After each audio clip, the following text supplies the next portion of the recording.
आपको इस एपिसोड में अभिनंदन करता हूँ आपका। अब आप समझ गए होंगे कि मैं आपको किस विषय में बताने वाला हूँ। ये मध्य प्रदेश का पीला सोना है, सोयाबीन कहते हैं। ये हमारे होशंगाबाद ज़िले से या और जगह से भी लगभग समाप्त हो ही गया था। कारण था इसके रोग और बीमारियाँ। देखिए कितनी अच्छी बात है कि हमारे वैज्ञानिकों ने जबलपुर कृषि विश्वविद्यालय है और दूसरे कृषि विश्वविद्यालय हैं, उनने सबने मिलकर के इस पीले सोने को रोग मुक्त कर दिया। इसमें 2-3 रोग विशेष रूप से आते थे जिनने कि सोयाबीन की फसल को बहुत नुकसान किया और लोगों को ये फसल छोड़ना पड़ी। आज 6-7 साल से हमारे होशंगाबाद जिले में तो गायब भी हुई थी, बिल्कुल समाप्त सी हो गई थी, कोई नहीं बोता था। एक तो काला रॉट था, मतलब जड़ गलन की बीमारी, जड़ के पास से वो सूख जाती और गल जाती। और दूसरा था येलो वैन मोजक। ये येलो वैन मोजक जब आता है तो इन पत्तियों में पीले पीले से दाग पड़ते हैं और उसके बाद ये फलियां लगना उसमें कम हो जाती हैं, बल्कि नितांत 2-4 फली ही लगती है पौधे में, और फली नहीं लगती, और वो भी आड़ी टेढ़ी सी 2-4 दाने देती है। तो इन रोगों के चलते किसान बहुत परेशान हो गया। और लेकिन अब वैज्ञानिकों ने 4-5 वैरायटीज़ नई रिलीज़ करी हैं अभी इन 1-2 सालों में।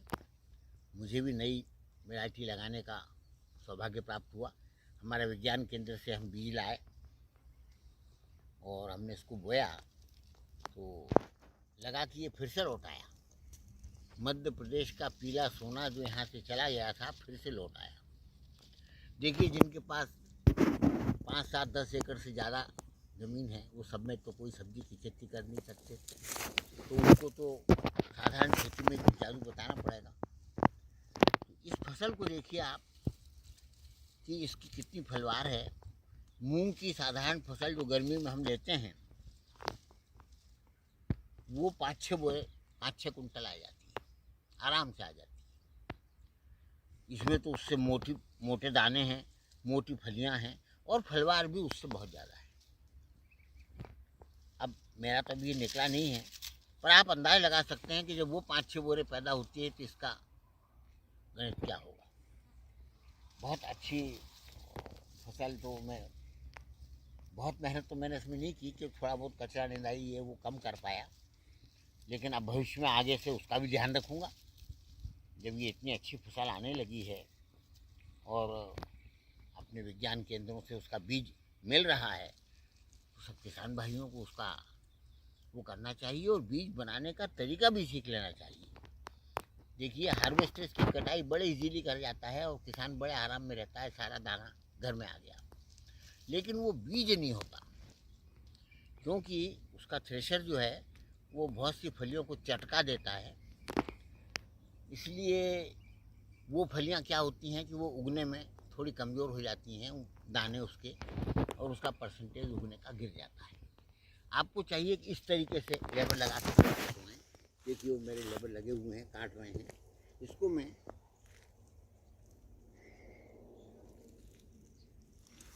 अच्छा सूखा करके और फिर इसको थ्रेशर से निकला लूँगा तो बहुत अच्छा बीज मुझे प्राप्त हो जाएगा। अब पहला साल है, बहुत सारे लोग मुझसे कह रहे हैं कि हमें बीज चाहिए। तो मैंने निर्णय किया कि भाई सारे खेत पूरे ही कटा लो और लोगों को बीज में, अब अपने को भी उससे लाभ भी है, 1000-2000 ज़्यादा ही देखे जाएंगे पर कुंटल, कोई कम तो है नहीं। तो मुझे उस बीज बेचने में भी बहुत लाभ हो जाएगा और वैसे भी 4-4.5 हज़ार भी रेट रहते हैं, वो तो मिलने ही हैं। तो किसान भाइयों मैं आपको ये बताता हूँ कि इनमें से किस तरह से आपको इसको बोना चाहिए और किस तरह से आपको, सबसे पहला जो आपका काम है वो है बीज का चयन। आपके यहाँ कितनी पानी की वर्षा कितनी होती है। यदि आपके वहाँ कम वर्षा होती है, 30 इंच 35 इंच वर्षा होती है, तो आप इसको कम दिन वाली वैरायटी चुनें जो कि 90-95 दिन में आ जाती है। और जिनके यहाँ 40-45 इंच 50 इंच तक वर्षा होती है वो 105 दिन वाली वैरायटी चुन लें। जैसे कि मैंने 105 दिन की वैरायटी चुनी है, मेरे यहाँ 45-50 इंच वर्षा होती है। इस साल थोड़ी कम रह गई, 40-42 इंच होगी। पर देखिए फसल इतनी अच्छी आई है, लोग देखने आते हैं। 10-25 लोग तो किसान तो बाहर का जो भी इधर से रोड से ये 4 लाइन लगी हुई है, जो भी रोड से निकलता है उतर करके फसल देखता है कि इतनी अच्छी फसल आई, बीज कहाँ से लाए। मैं उनको बताता हूँ कि भाई बीज आपके विज्ञान केंद्र में मिल जाएगा। हर ज़िले में विज्ञान केंद्र खुले हुए हैं, सरकार ने खोल रखे हैं और हर विज्ञान केंद्र बीजों को उपलब्ध करा रहा है। आप थोड़ा पहले से अपना जितना आपको चाहिए उतना उनको वो थोड़ा नोट करा दें तो, और नहीं तो जिन किसानों ने बोया है और जिनने अच्छा हाथ से कटवाया है उन किसानों से ले लें, आपको थोड़ा सस्ता भी मिल जाएगा। वहाँ आपको 10,000 रुपये कुंटल कौन लेने वाला है? अरे 1,000 रुपये 2,000 रुपये कुंटल ज़्यादा दे के कोई बीज ले लो, आपको कितना बीज लगना है। तो भाइयों, सबसे पहली तो ये बात है कि आप वर्षा आपके यहाँ कितनी होती है उसका बराबर ज्ञान रखिए और उस हिसाब से बीज का चयन करिए। ये 5 वैरायटी 6 वैरायटी जो उन्होंने निकाली हैं, इसमें 90 दिन से लगा करके 105 दिन, मैंने 15 दिन का हेर फेर है उसमें। वो आपको चयन करना है कि हमें कौन सी बोनी है। अब ये तो निश्चित हो गया कि काला राठ से और मोजक से मुक्त हो गई। उसके बाद भी कई खेत ऐसे होते हैं, जैसे अब हमारा खेती है सीपेज में थोड़ा आता है, बाजू के खेत जो हैं ऊंचे हैं थोड़ा, तो उसके लिए करना चाहिए अपने को ट्राइकोडर्मा। बहुत सस्ता है, 100, 125, 150 रुपये में पैकेट मिल जाता है। थोड़ी खाद मिला के उसको बढ़ा लीजिए और 4-5 एकड़ में फेंक दीजिए। ट्राइकोडर्मा एक फंगस होती है जो दूसरी फंगसों को ज़मीन में उसके ऊपर छा जाती है और उसको केंद्रित कर देती है, उसको ज़्यादा नुकसान नहीं करने देती। तो आप ट्राइकोडर्मा का उपयोग अवश्य करें। मैं आगे आपको ट्राइकोडर्मा के विषय में भी बताने वाला हूँ। ये एक बहुत अच्छी चीज़ है, तो आप इसका उपयोग करिए और काला राठ से बिल्कुल मुक्त हो जाइए एकदम 100% कि हाँ आप काला राठ हमारे यहाँ नहीं आएगा। फिर उसके बाद मोजक रेजिस्टेंट वैरायटियाँ तो दे दिए उनमें, फिर भी आप खेत में घूमिए। हो सकता है आपके 1-आध एकड़ में 1-2 पौधे मोजक के हों, तुरंत उन्हें उखाड़िए और ले जाकर बाहर ऐसी जगह फेंक दीजिए जहाँ की रोड में ख़त्म हो जाएँ, या आप उसको जला दीजिए कचरे के ऊपर रख करके, जिससे उसका कभी भी आपके यहाँ फैलाव ना हो। बहुत ध्यान रखिए इस बात में। मैं साधिकार इसको क्यों बोलता हूँ, बीजों के बारे में साधिकार इसलिए बोल सकता हूँ कि मेरी इस योग्यता को देखते हुए मुझे सीड कंट्रोल बोर्ड में संचालक मंडल में लिया गया था 3 साल के लिए। मैं आपको वो बताऊंगा, पर्चा उनका नियुक्ति पत्र बताऊंगा। तो उससे मैंने आपको ये सब बातें बताई। इसमें 3 बातें आपको मुख्य हो गई। एक बात हो गई आपकी बीज का चयन वर्षा के हिसाब से, फिर ज़मीन के भी हिसाब से बीज का चयन होता है। ज़मीन अगर आपकी भारी है तो आप उसको थोड़ा ज़्यादा दिन की फसल बो सकते हैं। बीज अगर आपकी ज़मीन हल्की है तो वह निश्चित रूप से आपको कम दिन वाली ही बोना चाहिए। 2 बात हो गई। तीसरी बात हुई आपकी कि आप ट्राइकोडर्मा का उपयोग करके ज़मीन को रोग मुक्त और अधिक रोग मुक्त करके बोएंगे। वैसे काला राठ से इसको उन्होंने रेजिस्टेंट बनाया है, काला राठ इसमें अब नहीं आता है, लेकिन फिर भी मैं आपको निवेदन करता हूँ, आपसे आग्रह करता हूँ कि आप ट्राइकोडर्मा का उपयोग जरूर करें। तो मित्रों, उसके बाद आता है उसके बीजों का उपचार। बीजों के उपचार में आपको आजकल थाइमेथाक्साम है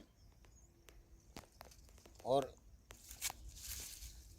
क्लोप्रेट वगैरह की भी कुछ मेडिसिन आती हैं 70 पावर वाली, वो भी आप बीजों में लगा सकते हैं, जिससे कि शुरुआत में ही जो चूसने वाले और जिसका विध्वंसक कीट होते हैं वो नहीं लगते हैं, लगते भी हों तो ख़त्म हो जाते हैं। आपकी फसल 1 महीने की बहुत अच्छी रोग मुक्त आ जाएगी।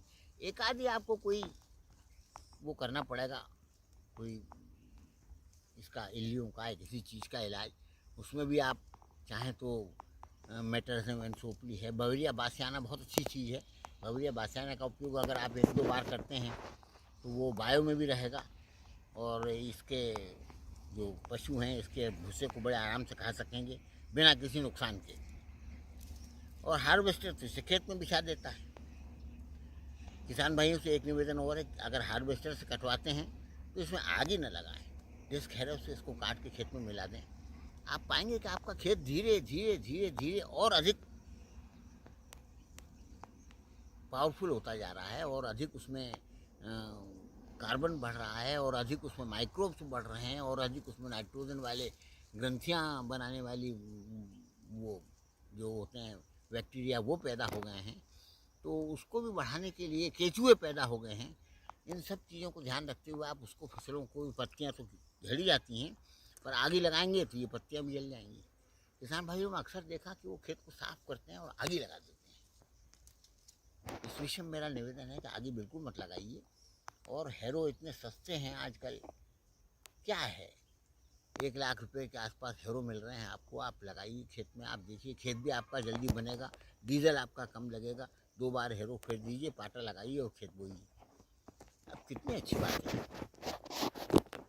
तो ये पीला सोना आपको अभी कितनी फसल दे जाएगा, मेरी आ जाए उपज तो मैं आपको बताता, लेकिन मैं आपको एक अंदाज़ बता रहा हूँ। मैंने इसके पहले मूंग बोई थी, मूंग मेरी 6 कुंटल आ गई थी। तो अब ये मूंग से तो ये काफ़ी ज़्यादा उपज देने वाली चीज़ दिख रही है मुझे। यहाँ से वहाँ तक कितनी अच्छी फलियाँ हैं, मूंग से ज़्यादा और मूंग से ज़्यादा भारी। तो मैं अंदाज़ लगा सकता हूँ कि उसकी उपज काफ़ी अच्छी होगी और मुझे काफ़ी अच्छा प्रॉफिट हो जाएगा। जिन किसान भाइयों के पास 5 एकड़ से अधिक भूमि है वो बरसात में जो मक्का लगाते हो तो मक्का से आपको ये ज़्यादा बेटर पड़ेगा। क्यों कि मक्का में आपको सूरों का करना है इलाज, उसके बाद आपको तोते भगाने हैं और उसके बाद आपको